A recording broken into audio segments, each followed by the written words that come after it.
আবার চলে এলাম বাগানে লাল শাক তুলতে।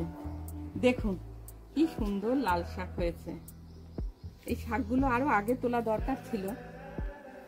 কত শাক খাবো, ওইখানেও ছিল কচু গাছের মধ্যে, আবার এখানেও এগুলো বড় হয়েছে। তা আজকে লাল শাকগুলো তুলি, পরে আবার ওই যে কলমি শাক হয়ে আছে ওগুলো তুলব।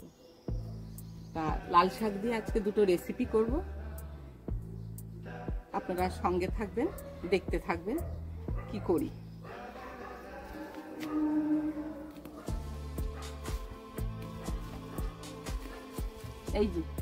এই যে লাল শাকগুলো এইভাবে কেটে কেটে নেব, আবার গজাবে এখান থেকে। এই লাল শাক তুলতে এসে না বহু পুরনো দিনের একটা কথা মনে পড়ে গেল।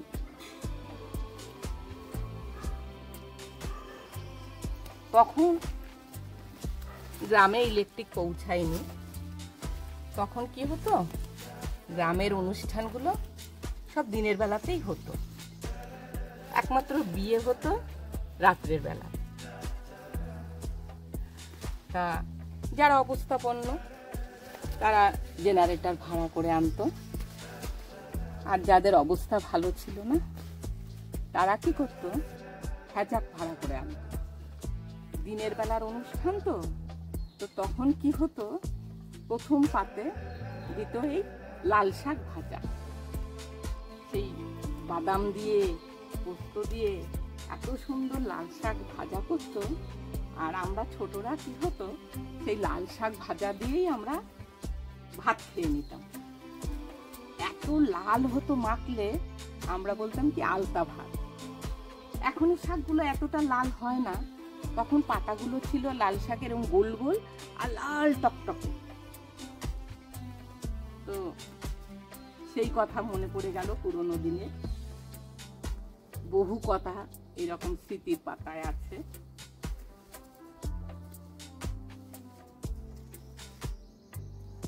এখনকার ছেলেমেয়েরা তো ওইসব কল্পনাই করতে পারবে না হ্যাচাকের কথা। তো এখন যুগ বদলেছে, গ্রামেও এখন ইলেকট্রিক চলে গেছে, সেখানেও এখন বহু অনুষ্ঠান রাতে হয়। আর আমাদের কলকাতাতে তো বেশিরভাগ অনুষ্ঠান রাতেই হয়। তা সেখানে এই লাল শাকের কথা কল্পনা করা যায় না। এখানে আর দেয় না এসব লাল শাক ভাজা। দুই একটা অনুষ্ঠানে যেগুলো দিনের বেলায় হয় খুব কম, সেখানে এই লাল শাক ভাজা দেয়।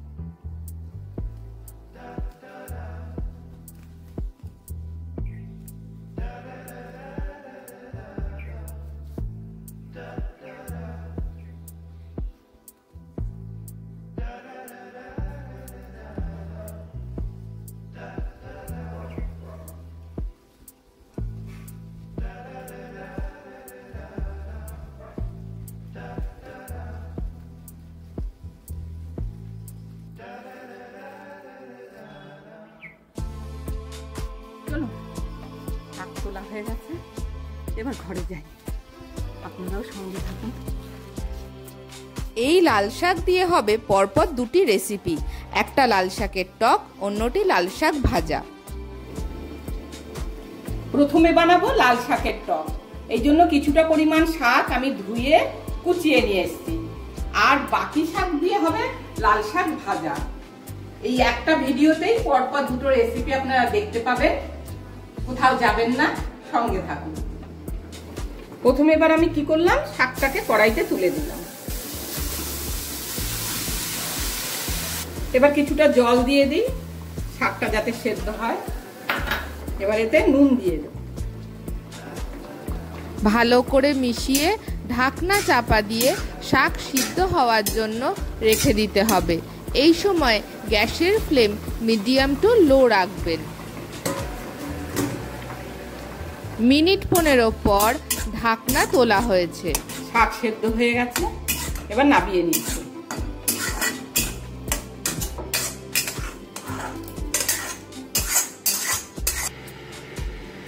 এবার টকে ফোড়ন দিতে হবে, তার জন্য কিছুটা তেল দিলাম। এবার কটা শুকনো লঙ্কা ভেঙে এতে দিয়ে দিলাম।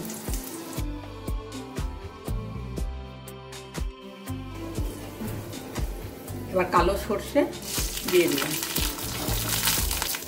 হাতা দিয়ে ভেঙে দেবো। এবার দেবো কিছুটা আদা কুচি।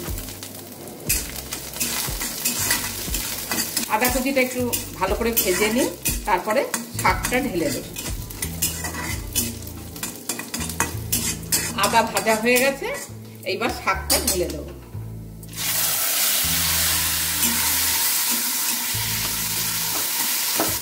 এবার ভালো করে মিশিয়ে দেবো। এই খুন্তি দিয়ে একটু বেশ ঘেটে দিলাম শাকটা। এবার দেবো গরম জল।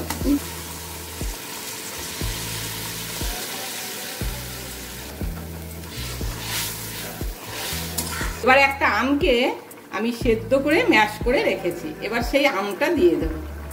শুধু যে তেঁতুল দিয়েই করতে হবে তার কোনো কথা নেই, আপনারা যে কোনো টক দিয়েই করতে পারেন। আমের দিনে আম, জলপাইয়ের দিনে জলপাই, তারপরে কাঁচা আমড়া, লাল শাক তো 12 মাসই পাওয়া যায়। যখন যে টক পাবেন সেই টক দিয়েই করবেন। টক আর জল দেওয়ার পর রংটা একটু ফেড হয়ে যায়, হালকা পিঙ্কিশ হয়ে যায়। লাল শাকের টককে আরো লাল দেখানোর জন্য কাশ্মীরি লঙ্কার গুঁড়ো দেওয়া হয়েছে, আপনারা চাইলে নাও দিতে পারেন। এইবার স্বাদ মতো চিনি দিয়ে দিই, যে যেমন মিষ্টি খাবেন সেই রকম মিষ্টি দেবেন। আমি 2 চামচ চিনি দিয়ে দিলাম, বেশ টক টক হালকা মিষ্টি হবে। দেখুন শাকটা এত কুচিয়েছি, একদম শাকে ঝোলে সব মিলে মিশে গেছে। আর কত সুন্দর রং হয়েছে, দেখুন কি লাল রং হয়েছে।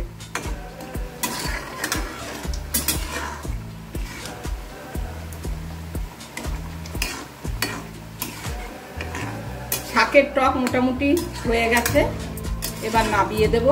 নাবানোর আগে আমি কিছুটা 5 ফোড়ন গুঁড়ো ছড়িয়ে দিলাম। 5 ফোড়নটা আমি আগেই ভেজে গুঁড়ো করে রেখেছিলাম। এবার আমার শাকের টক তৈরি, নাবিয়ে দেব।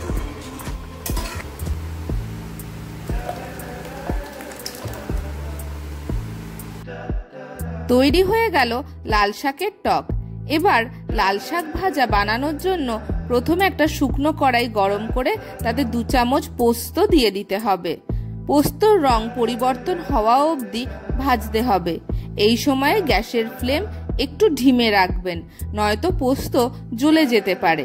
পোস্তের রং পরিবর্তন হয়ে গেছে, এবার একটা প্লেটে নামিয়ে রেখে দিতে হবে। এই দেখুন শাক ধুয়ে কেটে একদম রেডি করে নিয়ে এলাম। এইবার সেই অনুষ্ঠান বাড়ির মতো শাক ভাজা করব। এবার কিছুটা তেল দিয়ে কটা শুকনো লঙ্কা ভেজে নিই।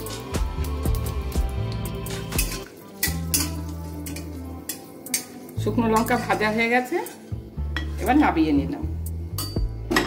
এই তেলে এবার কিছুটা খোসা সহ বাদাম ভেজে নিচ্ছি।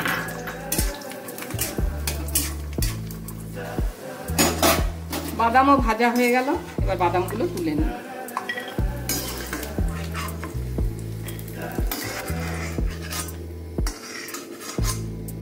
এবার 1/2 চামচ মেথি ভেজে আমি তুলে ফেলে দেবো।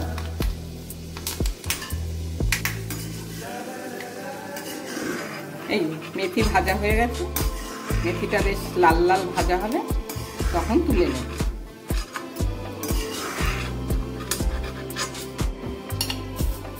মেথিগুলো সব তুলে ফেলেছি। এবার ওই তেলেই, মেথি ভাজা তেলে কটা কাঁচা লঙ্কা ফোড়ন দিয়ে দিলাম।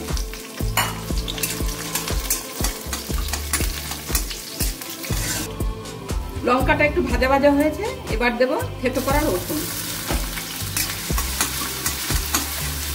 রসুনটা একটু ভাজা ভাজা করব।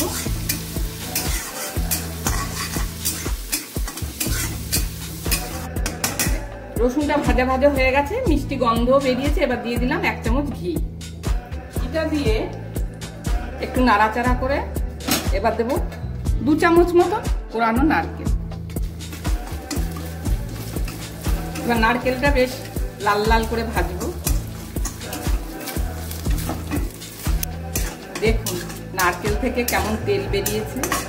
নারকেলের তেল আর ঘি রসুন সব একসঙ্গে ভাজাভাজি হচ্ছে, এত সুন্দর গন্ধ বেরিয়েছে। আপনারা তো আর গন্ধটা পাচ্ছেন না, আপনারা শুধু দেখতে থাকুন আর এইভাবে করবেন। সেই মনে হচ্ছে যেন অনুষ্ঠান বাড়ির রান্না হচ্ছে। আচ্ছা, নারকেলটা ভাজা ভাজা হয়ে গেছে, এইবার আমি শাকটা তুলে দেব।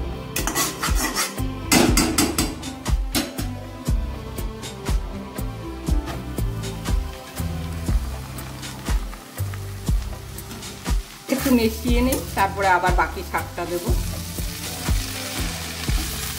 এই যে না মেশালে পরে নিচের নারকেলগুলো পুড়ে উঠবে।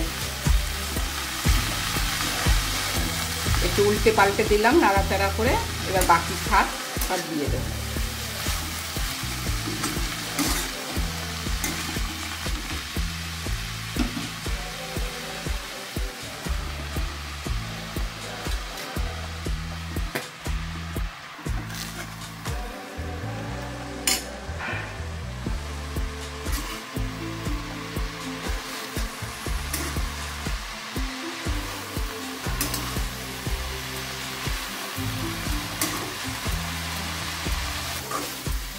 দেখুন শাকটা মিলিয়ে এসছে, এবার একটু চাপা দিয়ে রেখে দেবো।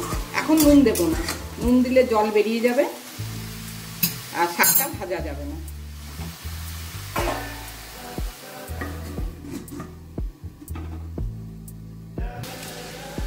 পাঁচ মিনিট মতো ঢেকে রেখেছিলাম, এবার ঢাকনাটা তুলছি।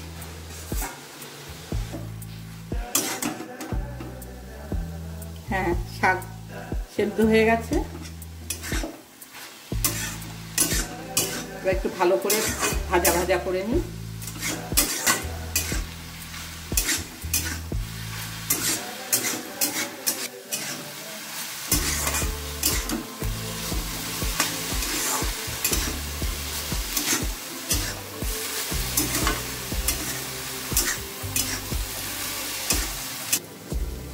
ভাজা ভাজা হয়ে এসছে আর জলও টেনে গেছে। এবার নুন ছিটিয়ে দেব আর যে বাদামগুলো ভেজে রেখেছিলাম সেগুলোও দেব। যেমন আমরা খেতাম অনুষ্ঠান বাড়িতে, সেখানে বাদামের এরকম খোসা ছাড়াতো না।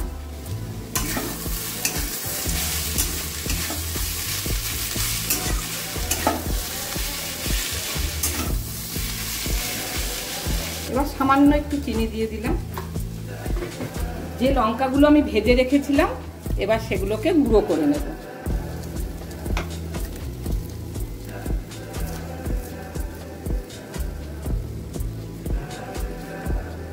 এবার এই ভাজা লঙ্কাগুলো ভেঙে আমি ছড়িয়ে দিলাম। এবার শুকনো খোলায় টেলে নেওয়া 2 চামচ পোস্ত আমি এতে ছড়িয়ে দিলাম। এবার সব একসাথে নাড়াচাড়া করে মিশিয়ে দেব।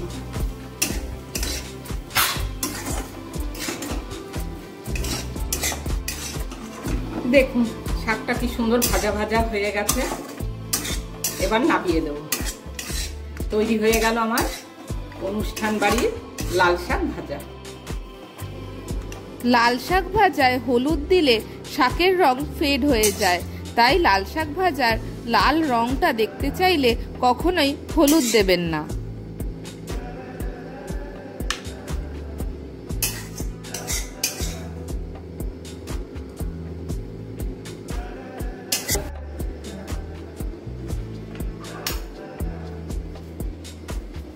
খেয়ে দেখি সেই অনুষ্ঠান বাড়ির মতন শাক ভাজা হলো কিনা।